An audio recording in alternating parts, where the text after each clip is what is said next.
이 김문기 씨의 안타까운 선택이 의문인 이유는 바로 이 한 대목에도 드러납니다. 함께 보시죠. 유한기 전 본부장이 극단적 선택을 앞서서 했어요. 근데 공교롭게 유한기 본부장과 김문기 처장은 화천대유의 심사위원 3명 중 2명이었습니다. 공교로워요. 더욱더 공교로운 건 유한기 전 본부장이 사망한 지난 10일 김문기 처장이 이렇게 얘기했어요. 유한기 전 본부장의 극단적 선택은 옳지 않다. 이럴수록 더 힘을 내고 바로 서야 한다. 라고 말했던 분이 극단적 선택을 했다.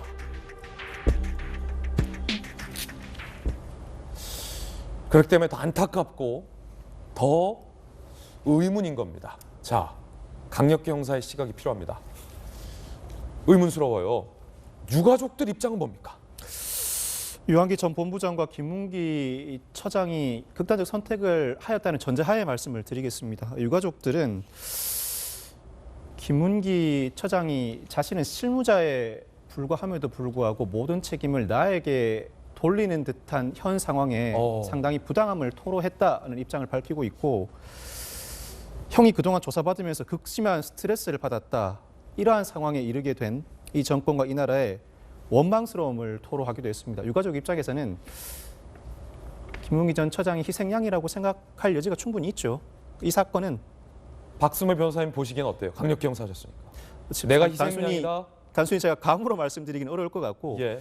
이 사건은 실체와 의지 두 가지 면에서 들여다봐야 할 것 같습니다. 실체와 의지. 첫 번째 실체는 망인이 남긴 휴대전화나 글도 수사 대상에 포함될 수 있습니다. 물론 압수수색 영장을 발부받아야 합니다만, 심지어 누군가가 사망했을 때 부검도 유족이 반대한다고 하더라도 법원으로부터 압수수색 영장을 받아 실시할 수 있습니다. 물론 부검의 경우에는 유가족으로부터 충분한 동의를 받으라는 전제가 압수수색 영장에 기재되긴 합니다만, 이 김문기 전 처장이 남긴 휴대전화나 글 등에 대해서 압수수색을 통해서 일정한 내역을 추출할 필요가 있어 보이는데, 다만 과학적 분석 방법을 통해서 이 성립의 진정함을 충분히 입증해내야 합니다.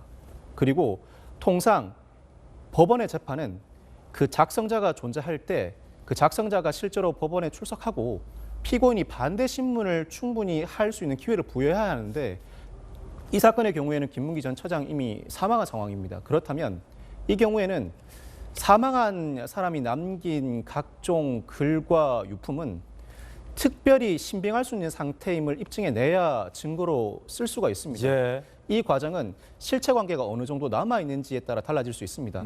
현재 누군가가 사망했을 때 수사기관은 혹시 이 사망에 단순한 병사가 아닌 어떠한 외부 요인이 개입되어 있지 않는지 내사를 진행하게 되는데, 내사 단계에서는 수사기관이 이 망인의 유품을 조사할지 말지를 결정할 수 있는 권한이 있습니다. 이런 상황이다 보니까 내사 단계를 거치지 말고 곧바로 수사로 전환하라는 취지로 원희룡 전 지사의 경우에는 자살 교사 방조죄로 고발하겠다는 주장도 하고 있는 겁니다. 그렇군요. 고소 고발이 이루어지면 곧바로 수사 단계로 전환되기 때문에 수사기관은 곧바로 이 유품을 압수수색을 통해 확보해야 할 필요가 있는 상황이 벌어지기 때문이죠. 그다음 의지 문제입니다. 어느 정도 실체 관계가 규명될지, 그리고 어느 정도의 증거가 남아있을지는 상당히 의문입니다. 실무자 두 사람이 극단적인 선택을 한 상황이기 때문에.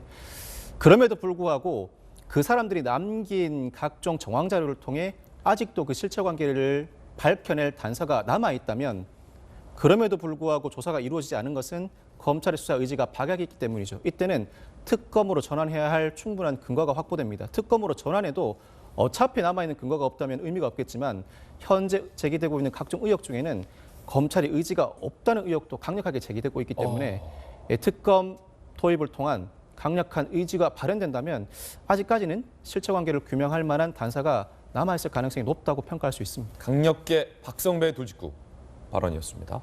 개인적 견해였고요. 유가족들은 김문기 처장이 꼴이었다.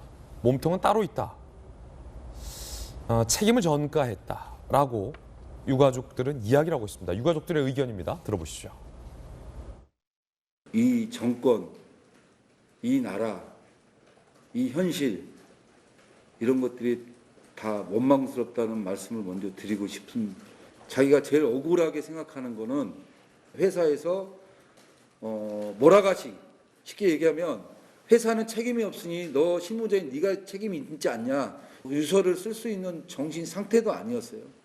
걸음을 못 걸을 정도에 대한 스트레스 압박감에 눌려 있었습니다.